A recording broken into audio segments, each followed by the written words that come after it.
దేవుని రాజ్యం కట్టబడుతుంది, దేవుని రాజ్యం కట్టబడుతుంది. శక్తి చేత కానే కాదు, బలంతో ఇది కాదు కాదు.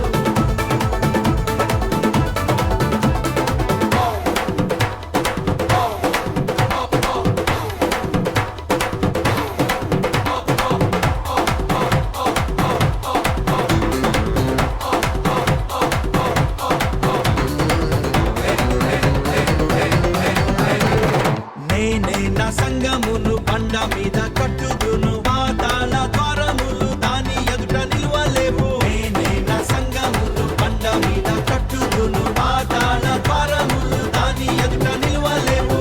పరిశుద్ధాత్ముడు కార్యాన్ని చేస్తుండగా, యేసు నామం హెచ్చింపబడుతుండగా, శిష్యులంతా సాక్ష్యం ఇచ్చుచుండగా, దేవుని రాజ్యం కట్టబడుతుంది, దేవుని రాజ్యం కట్టబడుతుంది.